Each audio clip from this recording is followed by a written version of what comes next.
Today we have Mark Poiesz joining us, and Mark is a drummer who's performed in front of millions of people on 5 continents. He's also a leadership coach to high performers in entertainment as well as leaders at major companies such as Google, AT&T, IBM, Boeing, Warner Brothers, HelloFresh, and more. And I met Mark through our coaching training back during the pandemic in 2020, and it has been such a pleasure to be in touch. And I'm so excited about this interview today. Thanks so much for joining me, Mark. I'm so happy to be here with you. I love this endeavor, and I'm really honored to be a very small part of it today. No, thank you so much for joining. We were talking before about how many different directions this can go because of how linked all of your work is to the themes of this podcast around connection and change. So I'm really excited about where this will go today. But before we dive in, would you be able to give us a little bit of an introduction in your words around what you do, who you help, and what you're about? Sure. So I live in a bit of a unique space because I do two things concurrently in a professional way. My first career is in music, as you said, and I play drums. And the way I describe it is I'm in the business of energy and the business of distributing energy to people, but also receiving it back.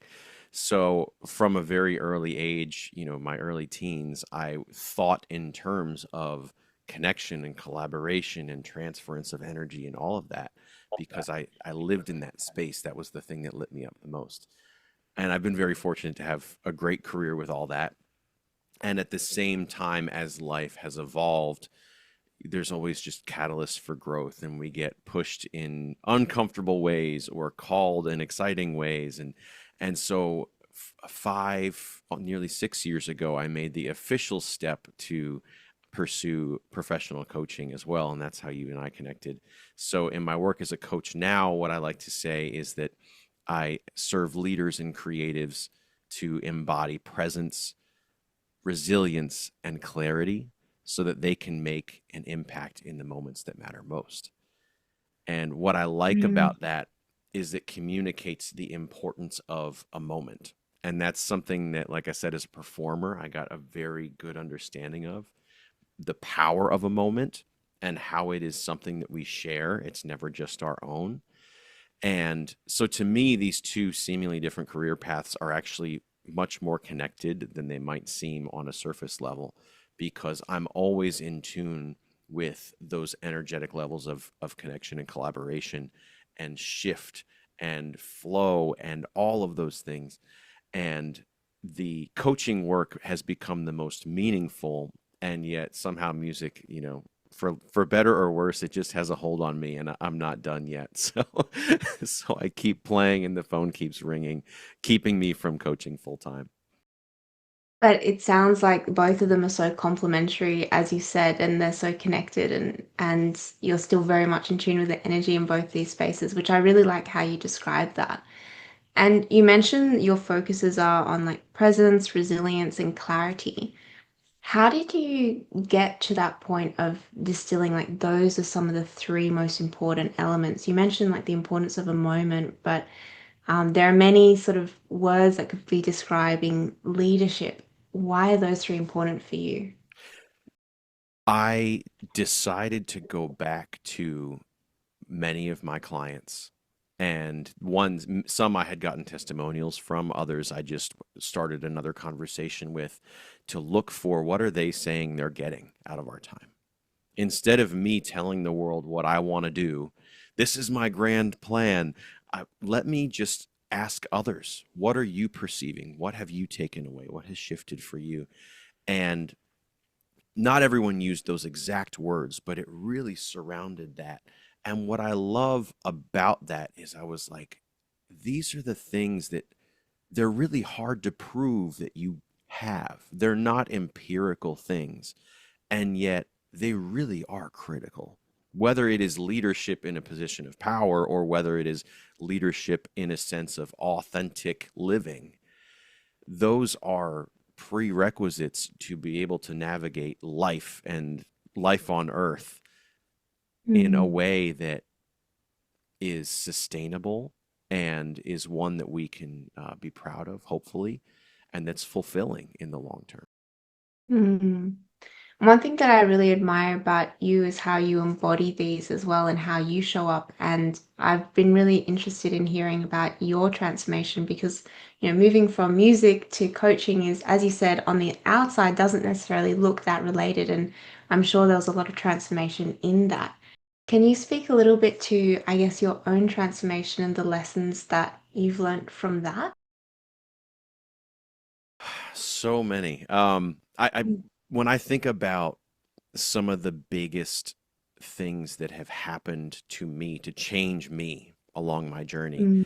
Mm, The first one was when I didn't have any idea of working one on one with people, and I was completely one track mind on I'm going to make it in music, so to speak. And I went to music school. I got a jazz drum set degree from the University of Miami, which has one of the best music schools, contemporary music schools in the United States. And really what a degree in jazz, although it's not very marketable, that's true. But what I really got a degree in beyond proficiency on the drums was listening, very critical listening, because jazz is improvisation and collaboration in the moment, reaction that is informed by a deep sense of pedagogy and understanding history and context. And there's such an amazing stack of skills that a great jazz performer embodies.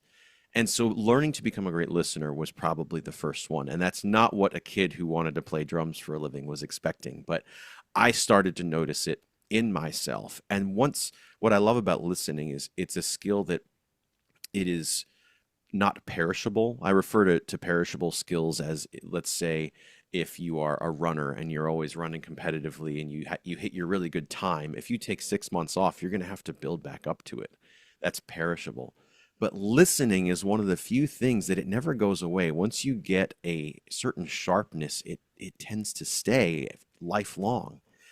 And that was the first really transformative thing that started happening to me as I learned to listen, not just on the level of what's being said in musical notes, but listen to tone, listen to energy or urgency or emotion.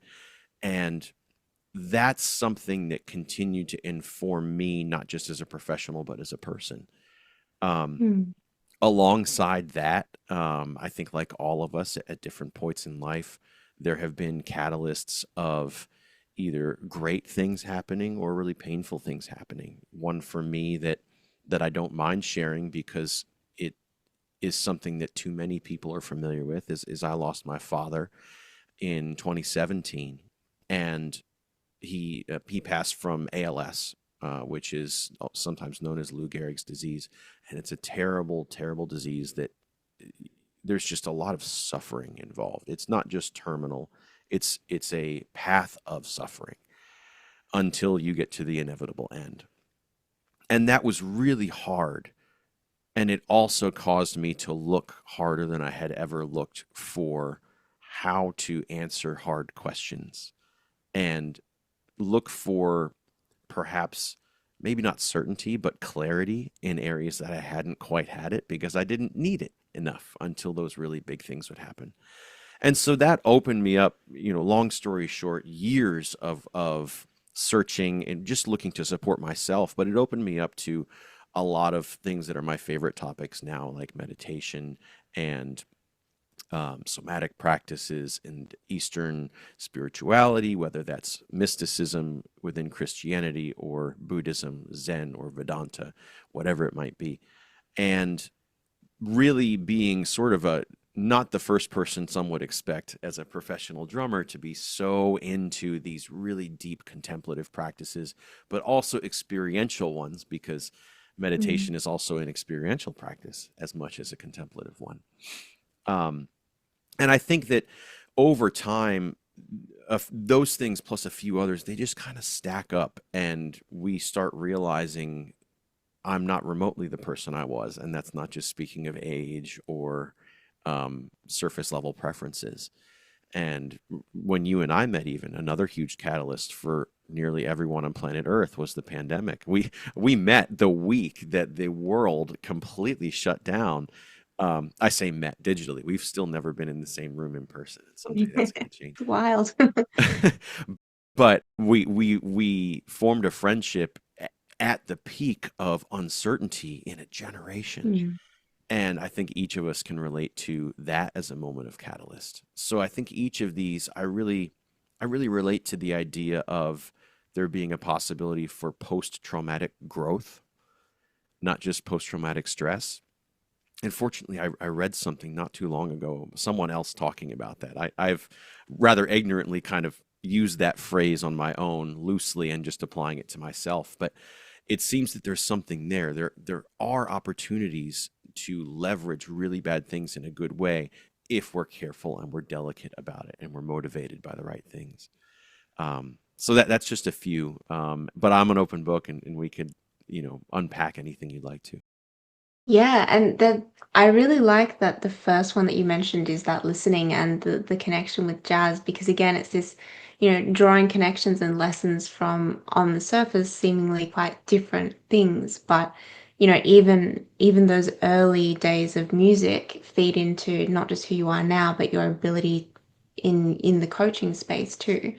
And also that identity shift, I'm really curious to hear more a little bit about that, because going from, a professional drummer and getting to a very, very successful place at a very young age, and then looking into coaching and that being a completely different field with completely different dynamics, and especially in the pandemic, I mean, it was also virtual most of the time.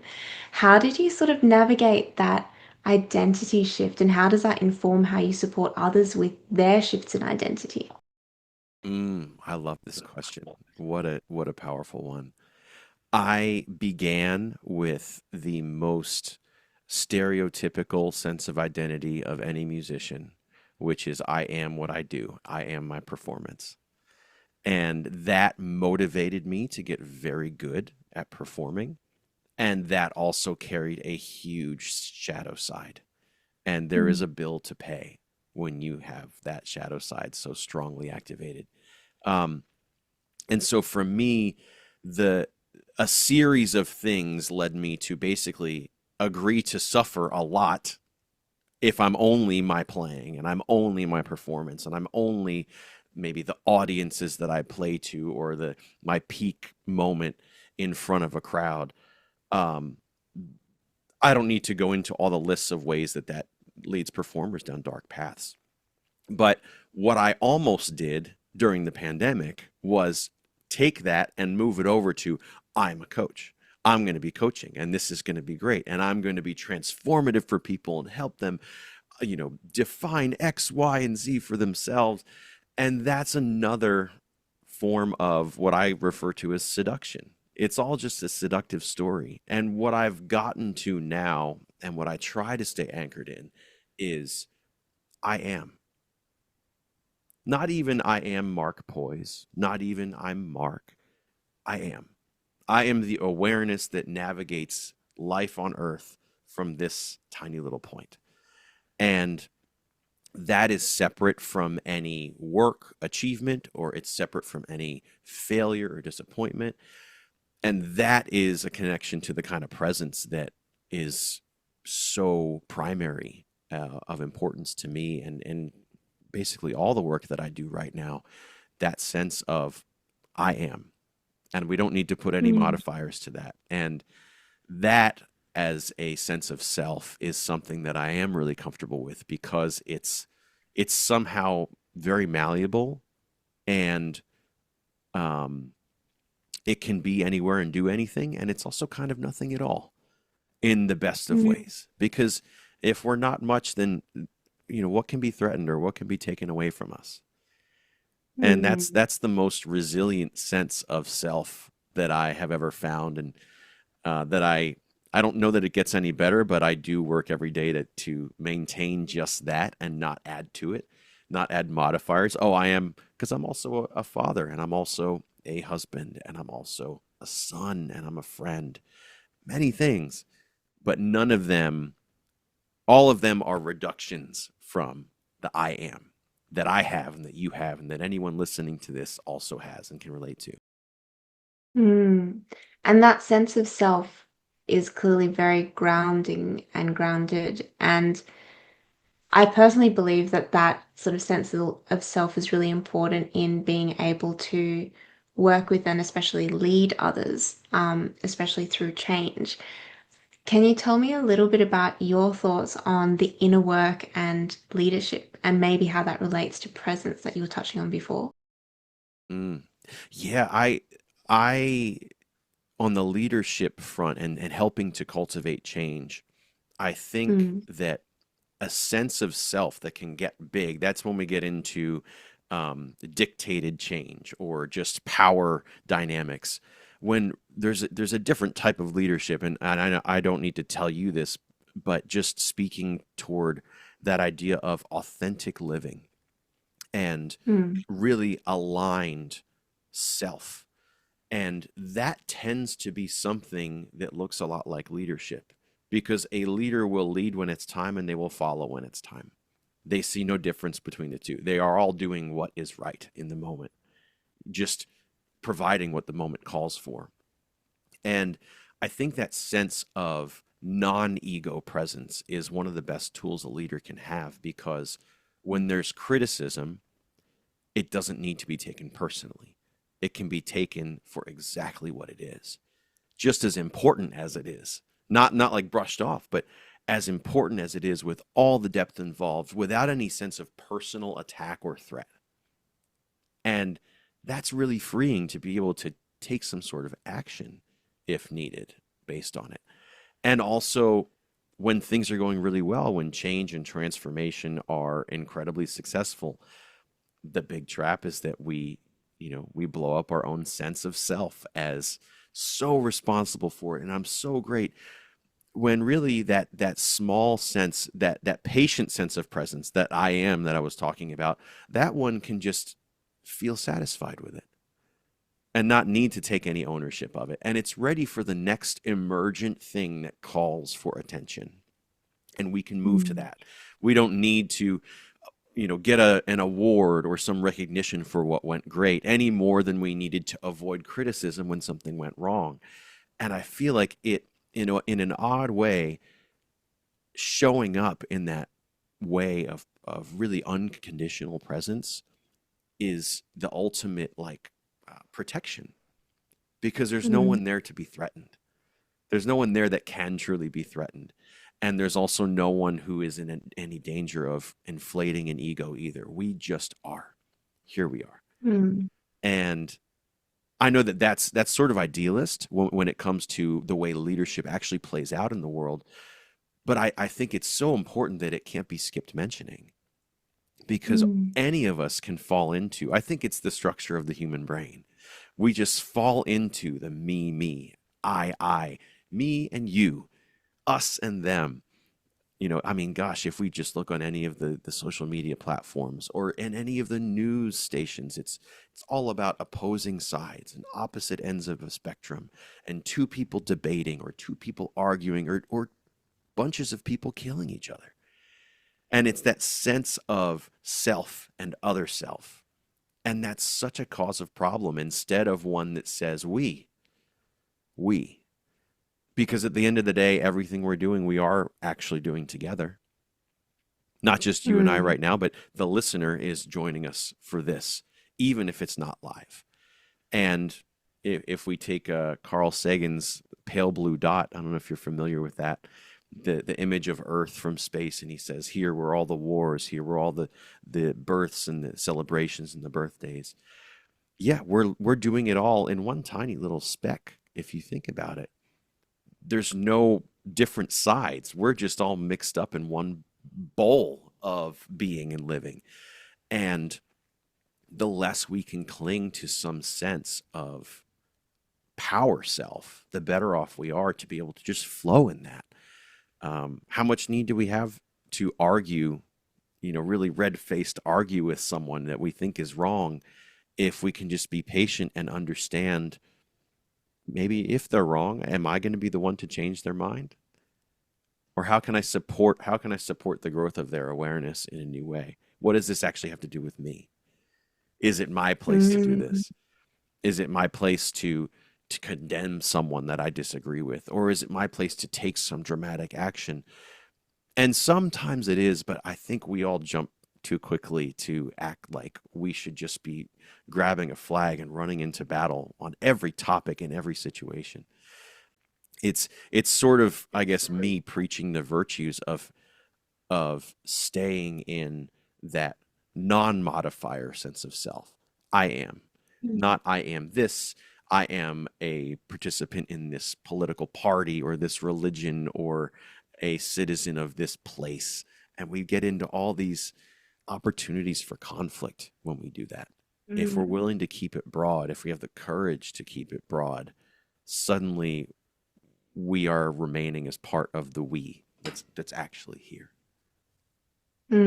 I really like that articulation of leadership because what also comes to mind is, as you're speaking, what I'm hearing is that for a leader, being present and having that I am sense of self means that, yeah, they're not reactive to uncertainty or to criticism. They're also able to respond in the moment as you're talking about that presence. And that, I guess, is what leadership requires, especially in this day and age when everything's changing so quickly, to be able to remain present and responsive. But without those modifiers, it also means that identity isn't attached to, say, potential actions or charting a path forward. It's just what's needed now. And one other thing that I liked as well was how you articulated I think you said something about promoting awareness for growth or helping others with their growth as opposed to telling them that they're wrong. And I think, that has many applications in different contexts, but especially if we're talking about leadership or mentorship, um, helping other people grow is such an important part of that and empowering your team, empowering your organization, empowering the people around you. And that also requires that I am sense of self without the ego, without the I'm right, just like where is growth here? And there are so many elements of that all tied up in leadership. Yeah, yeah, it is it's a reflection of the truth of each of our experiences that we only know the world from inside our own head. We we don't truly, if I could sort of peek down a really big rabbit hole here, we don't truly know that there's anyone else in the world. We just take it Mm, based on an abundance of evidence and consensus. But we only ever get to see the world from one vantage point. And I might be here and I might travel over there and see another culture or way of life, but it's all through only one lens, the only lens I ever get. And if I'm mm, really clinging to that, I'm blind to how tiny my lens is. How much do I mm, expect my single lens, one of 8 billion here? How much do I expect that lens to be totally clear and the mm, single best, most accurate representation of some absolute sense of reality? The first thing I should do is just embrace the completely subjective thing that I seem to be experiencing. Can I sit here if there's someone who, like we were just saying, not trying to change someone's mind, if there's someone who is maybe saying things that I disagree with completely, what's one of the first things that happens to most of us? We get tunnel vision. We really zero in on this, and maybe if we're lucky, we'll have enough emotional intelligence to know that we're getting a little bit heated. But even then, we've still shut out so many other things. We've mm, stopped noticing all the different sounds that our hearing can hear. We've stopped noticing all the sensations on our skin, all this input, and we're just zeroing into what seems like a threat to us or our sense of self or our beliefs about what is right and wrong. And none of that helps. The reason I bring that up is that none of it helps actually lead or create any positive change anywhere. It can mm, feel like we're doing something, but what results do we see? I feel like we see the results that we see these days. I mean, mm, gosh, just yesterday here in the United States, we had another act of what seems to be politically motivated violence. And I was on social media briefly, and I'm seeing what people are writing to each other. And it's all people are writing things like capital YOU, you. You could see them pointing fingers at no matter what they agreed with, whether it was this party or that party, or they're saying both parties are ridiculous, or any number of things. You and their finger pointing, and they're so heated. There's nobody who goes and posts to share their opinion about how open they are and how they're ready to listen and how Mm, they don't know what the answers are to this very complicated issue. But if there's a way out of it, wouldn't that be how a leader shows up? Wouldn't mm, they figure out how to get everyone at the table somehow? And maybe that's possible, maybe it's not, but the prerequisite would be to have the courage to have that presence themselves. mm. And we can't ask anyone else to do it if we don't do it. We can't do it for them. Yeah, I think that modeling is such a powerful part of this as well. And as you mentioned, we talk about leadership of self, leadership in organizations, but ultimately, from what you're saying as well, it's globally and socially how we interact. That inner work and that presence isn't just important like in a boardroom. This impacts every part of our personal, professional lives and the world in which we live because that division and that inability to debate and violence often does come from exactly like the lack of the abilities that you're talking about. Yeah. And one of the things that I love about any discussion of presence is you mentioned a boardroom and different places. One person will say, "Oh, I'm trying to develop executive presence. I want leadership presence, or I Mm, want stage presence." All my folks in entertainment, or I want to work on my reflective presence, whatever it might be. And every time, if I'm in a coaching environment, I'm like, "Well, let's start with the main word there, with the presence one, because everything else is mm, situational. yeah. If we can really master that part, I have a feeling we might not even need to talk about it. You might be telling me Mm, all about how you have your sense of executive presence now or your stage presence. Can we just cultivate the P word, please? And mm, that is a journey that is usually much more profound than most people are expecting. yeah. Well, what are some of the major influences that have contributed to your understanding and embodiment of presence in your journey? Um, as I mentioned before, I've been a huge student of every kind of meditation, prayer, contemplation, etc. that I've been able to discover from my little corner of the world. But in particular, and this is a bit more of a recent fascination, but I really love finding the common threads, sort of tracing the spider web, the connection of Mm, things, and seeing, to myself, Christian mysticism and the Sufis of Islam and the Advaita Vedanta gurus and Dzogchen masters and Zen masters all have more in common than any of the fundamentalists from any of those separate religions. And a lot of it has to do with this sense of, this primacy of presence or awareness or experience. And the biggest lesson I have learned in my own journey, reading and studying all of those things, is how we can't be conditional about what we're leaning into. It's not just bliss and happiness and fulfillment. It's, can I savor what is right now, whatever it is? Can I savor this as experience, as my human experience?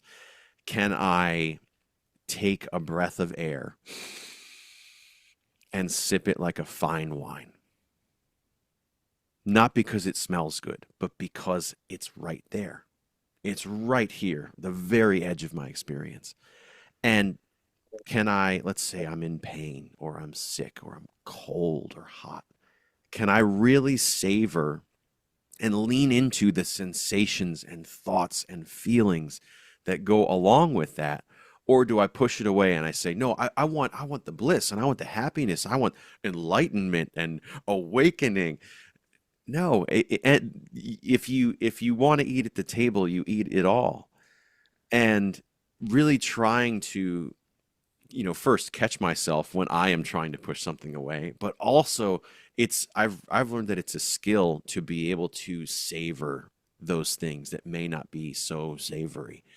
The sensation of cold when it's like, I really wish I had brought a better jacket to this thing, or being really hot, or again sick or achy. Every one of those is like, have I ever leaned in to just notice how it actually feels? Or am I just pushing it away all this time? Can I feel it? How cold is my elbow versus my wrist? Where am I coldest? What do I feel inside my body versus on the outside of my body? What beliefs do I have about cold?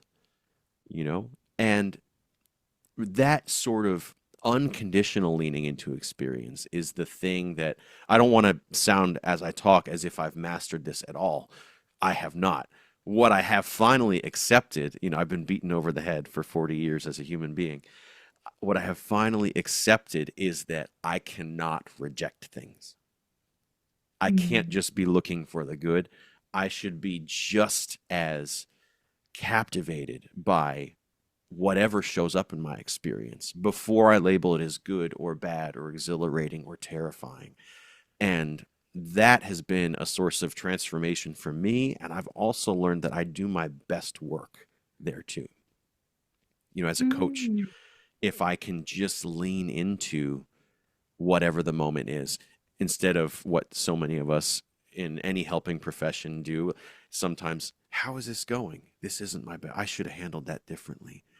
Am I missing something? Or as a performer, I didn't do very well with that. Or this show didn't sell very well. Why are there so many empty seats? Am I going to get a raise? I don't really like this music.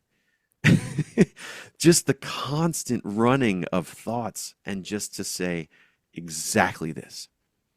Is there anything about this that I can't accept? And it turns out we can't accept any of it if we're just going to be courageous enough to commit to it. And I think that's something that humans notice in other humans too. And I think that that's why I realize I'm harping on this quite a bit, but that's why I see it connected to leadership, and I see it connected to conscious change and transformation, because it's it's magnetizing, it's compelling. When we see that in someone else, it's almost like an X factor. Oh my gosh, Mm. what they have. And so many of those great leaders, I mean, Mahatma Gandhi comes to mind. He would not stand up and tell you how fantastic he is and how eminently qualified he is to do everything that he is in the position to do. He would position himself as just one, and a servant doing whatever he can do. And there's so many great examples of that. These people that had these um, sort of transcendent sense of either presence or like self that seemed bigger than human, right?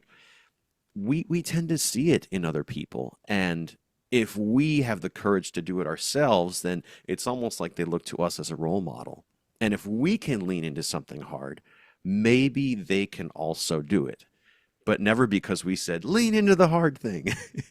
Learn to love what's unsatisfactory about right now. No, we don't need victim shaming here. But if we're willing to get in the mud and walk the hard path and really just be willing to do it, a few other people are going to be willing to do that too in their own way, Mm. their own parallel path. Mm. I love that because yeah, it does come back to that role modeling and showing people rather than telling people. And that doesn't, you don't need to be telling people about it if you're showing it and if you're embodying it. Like there's no point telling people, oh, you need to be more resilient and adaptable. And so, well, if you're resilient and adaptable and ideally creating environments where other people can lean into that, Mm-hmm. then yeah, that comes through. I really like that. And yeah, the way that you describe it, um, really links to, I guess, how I've seen it too, of embracing the full spectrum of the human experience, of just, everything is, this is, we don't get to choose one small part of the human experience. Um, and finding, if not joy, then just an acceptance of that. But it sounds really good. And I know, in my own journey, there have been periods where I'm like, yeah, that's just how it is. And others where I'm just so disconnected from that feeling. How do you sort of navigate the obstacles or challenges that come up in that path and guide yourself back? Well, the first thing that comes to mind with that question is sort of like the sense of a tool, like what tool do I use?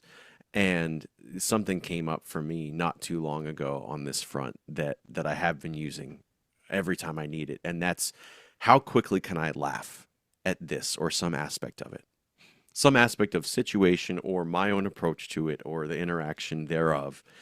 Because if I can interject some humor, I could remove some of the weight, Mm, and then it can go back to just right now. Presence is right here, right now. We don't have to go anywhere for it. We don't have to do anything for it. It's not later, and it didn't just pass us by. It's always right here.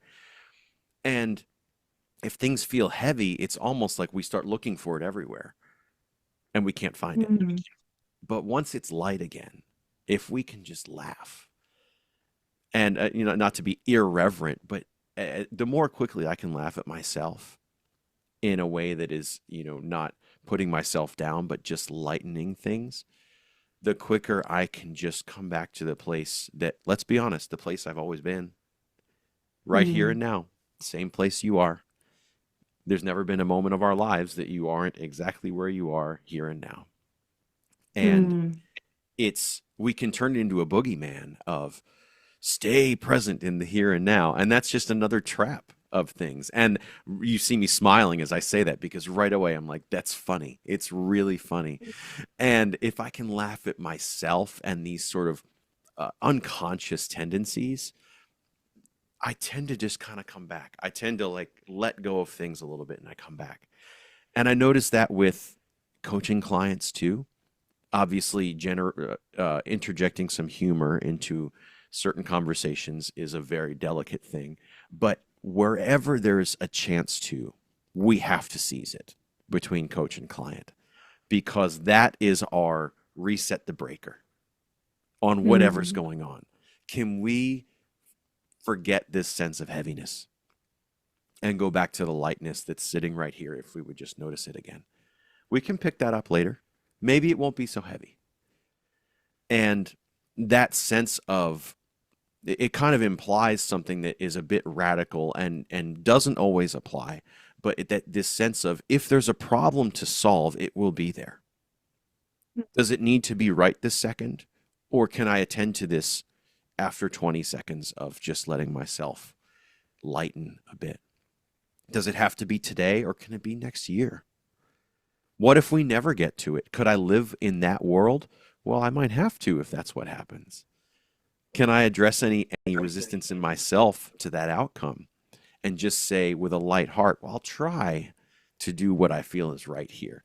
Some of these big leadership and transformation questions are that way if we want to talk about issues like climate or societal and really large cultural issues. Who's to say, first of all, that I'm ever going to have any impact on anything? Second of all, who's going to say that we ever fix anything at all? We may not. Can I still show up in that world the way that I have learned I should always be showing up? And then mm, who knows what's possible? It's almost like, again, it gets a little bit lighter. What if I could make peace with that? Well, gosh, then I could make peace with everything in between. And that sense of it not feeling so heavy is really the key, and the best tool I found really is humor. Hopefully not like a gallows humor, but no. but although that has its place, I do love a good gallows humor, but just one where it doesn't. We don't need to cling so tightly. This will Mm, be there for us. Can we just be here first? mm, mm. Do you have any books or resources that sort of also bring you back or that are particularly exciting to you right now? Because I know that you have explored far and wide in this space, and I'm really curious, like what jumps out to you these days? Um, okay, speaking specifically these days, I um somehow I've been reading voraciously since for like 2 decades, I would say, as far as this whole searching, trying to grow, all of these things. And just in the past 12 months, I discovered the great Indian sage Ramana Maharshi. I had been familiar with a whole bunch of other people, and somehow I feel like the last person on earth. I know that's not the case, but I'm like, how has he evaded me all of this time? So I'm really deep in the Ramana Maharshi rabbit hole. A book about his teachings is called "Be as You Are." It's compiled by David Godman, and that's the book that I've gifted the most this year. Um, I don't I don't recommend it to everyone because for some people it's way off the deep end, and it naturally touches on religious themes too because he will quote the Upanishads, Vedanta, and certain descriptions of how things are the way they are and how they came to be. I don't think that necessarily someone has to subscribe to all of that to get the main point, but he points to the self, he calls it, and that's with a capital S. And that is not the ego self. That is the sense of I am. Hmm. And he actually encourages the practice of self inquiry, which is who am I? Who is this I? And well, the I is the one that sees the I, you know? It becomes circular very quickly, but that's the circle. That is the reality. So I've been reading, mostly bouncing between his sort of variety of Advaita Vedanta and Zen and Dzogchen. Those are the things that really bring me back. And then once in a while, a good dose of a Christian mystic because my roots are in Christianity. And we attend church on Sundays as a family.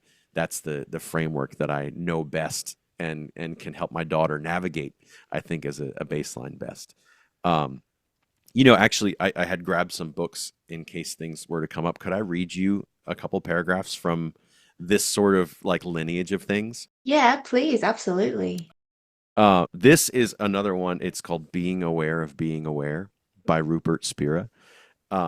This is one that I've gifted when a coaching client is sort of there's like a twinkle in their eye and they like what we're getting into with presence, but I know I can't throw Ramana Maharshi or like Zen or Dzogchen at them. Um, it's very Western friendly and it's a short read. But this is a few paragraphs that I had earmarked because of how it describes this sense of awareness and presence and actually what is this thing? He says, just as the sun shines the rays of its light on an object in order to illuminate it, so awareness directs the light of its knowing toward a thought, feeling, sensation, or perception in order to know it. However, just as the sun cannot shine its own light on itself because it is already standing at itself, so awareness cannot direct the light of its knowing toward itself because there is no distance from itself to itself. It's not because awareness is so far that it seems to be unknown or missing. It's because it is so close. It is closer than close. Ooh, I really like that. I feel like that's one to just digest as well, but there's so much in such a short space of just sort of encapsulating everything. And that thing that's always there is the first thing we take for granted. And the human mind tunes it Mm, out. And we say, yeah, mm, that thing I always got. My it might be a material thing for some of us or a relationship in our lives or some circumstance. But gosh, this sense of awareness, of course we'd write it off because it's always been there. And of course we're looking mm, everywhere else. What's the secret thing I need to stay in touch with? Is it over there? Maybe I should go take this big course. Maybe I should get certified in this program. Sometimes those are great things, But sometimes it's just busy work to run around and do anything other than sit back with the thing that's been here all along. And I love the way he Mm. puts that in such an accessible manner. Mm.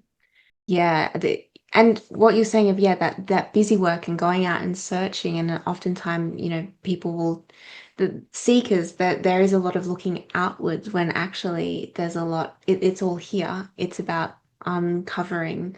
And you sent me some snippets from a book that you've been reading recently, a while back, and it was similarly about um the excavation of self, but that space that's always here.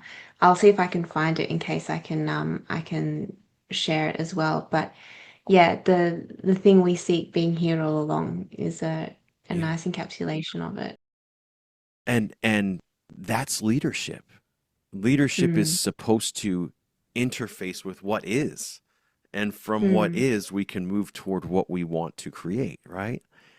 If we can't be anchored in that, well, we're kind of just haphazardly moving forward. Sometimes yeah. breaking things like a bull in a china shop, sometimes dragging people along that don't want to be there. It really is such a huge task to can we attend to ourselves first? And that Mm. doesn't mean that we don't attend to other things. It's just put the first thing first. Yeah, it's very hard to look forward and intentionally move forward when we don't know where we're starting from. Like we Yeah. have to really ground in that presence and what is can be very uncomfortable and very unpleasant and hard to sit with. But if we're not willing to look at that, we can't chart a path of where we're going.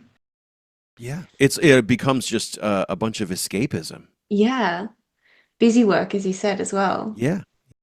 Yeah. And we can just Mm. we just run around in a tizzy until something stops us or something bad enough goes wrong that we're forced to confront that we're just a hamster running around and really coming back to what the great news is that it's not a secret and can we just do the thing, can we just sit with what we have, or are we going to keep pushing it away saying we should do everything else first? So in light of that, if someone is interested in cultivating that presence, where do we start? Thank you for asking. Because it's so easy for us to have a conversation about this without getting just to that, which is so important. I think meditation for some people is a wonderful thing and they'll be excited about that.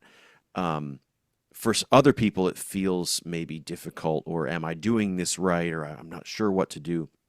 So I think the best way to approach it is to attend to the five sensory perceptions, and then the sixth, the mind thinking. Can I be present for sight, smell, hearing, taste, touch, and thoughts? If we could really show up for those, all of those six streams of input at the same time, we would actually be completely overwhelmed. Mm. Imagine how many, I can't imagine, terabytes or more of data that are coming per second at us if we would notice every tiny inch of skin, how it feels, and hear every sound and every single color in our field of vision, all these things. How about we just show up and notice what is? It need not be important. It need not be good or bad. Just notice it. And that's a practice that a lot of people recommend in a lot of different ways, but I think sitting with open awareness is something that we can all do at nearly any time, unless we are literally in a really critical moment, fight or flight, escaping a predator kind of thing. We can sit in open awareness, and that's something that we can practice. And if we practice, we get Mm. better at it. And if we're willing to practice it in a neutral time, like downtime, something like that, then maybe we'll start leveraging it at a good time as a tool. And then maybe if we have success leveraging it as a good tool, maybe then once in a while at a really tough moment, we'll also say, let me try that. Let me just see if it works. And then we'll start to see that it's a really durable, open ended thing that can apply everywhere. Just noticing the six streams, five senses and then thoughts. Can we just notice what they are before saying good, bad, I like it, I don't like it, etc.? Just notice it. That's one of the things that I love once I started reading about Zen practice and how it differs, how they describe Zen meditation in certain schools differently than some other more rigid meditation practices. And as someone who's gone through several very specific regimented styles of meditation, I spend a lot of time sitting each day and I do nothing. To put it bluntly, I'm doing nothing at all. And I'm not looking for anything to happen. And sometimes things happen, but I wasn't looking for them to happen. Mm. And it's not good. I'm not good at it. I've also realized I'm not terrible at it. It's just something I do.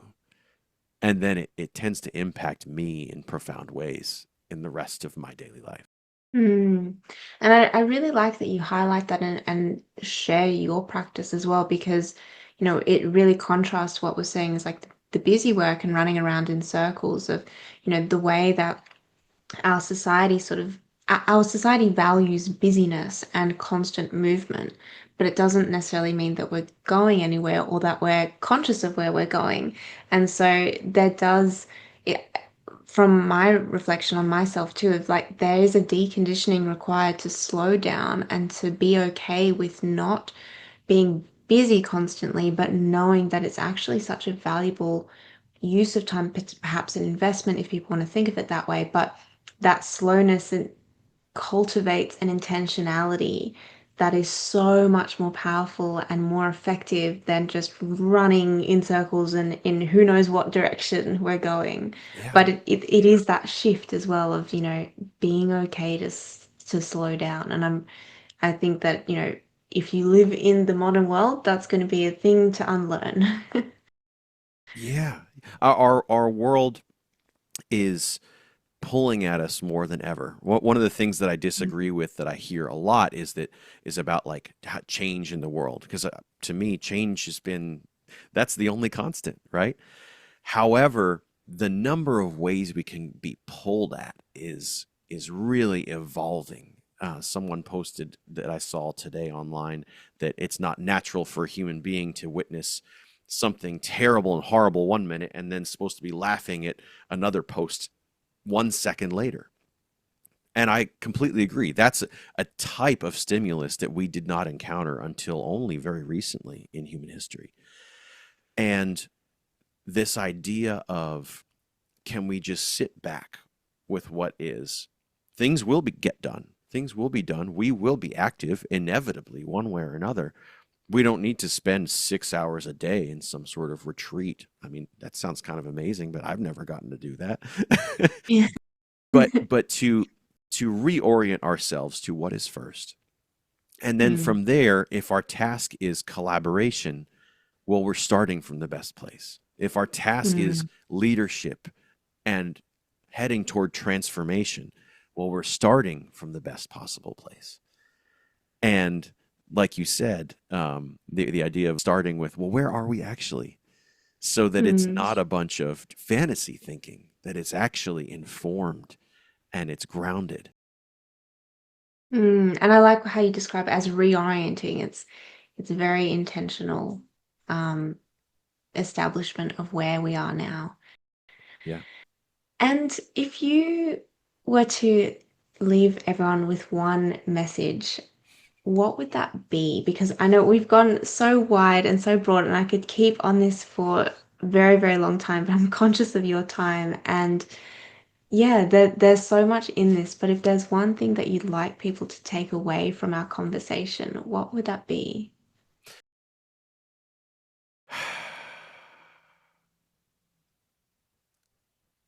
If things feel really hard, then we've probably been pulled away from ourselves, from our presence, Mm, from our awareness. I really like that. Our action can come from a place of lightness. It can come from a place of wanting certain outcomes, but not being attached exclusively to them. And that is a really liberating way to be able to live. I say that not as someone who embodies it, but someone who tries. And when I get off, I Mm. try to reorient to that. That if it's not open and light and receiving, then I'm closed off and I'm not noticing and I'm not present. And everything can feel light if we would just let it be. If we'd be I aming the situation instead of I am A, B, C, D, E, F, G, A, and on and on. So that's my thought is that things can be light. And if they're not, that might be our first cue to just return to what is. That is such an amazing cue. I love that so much.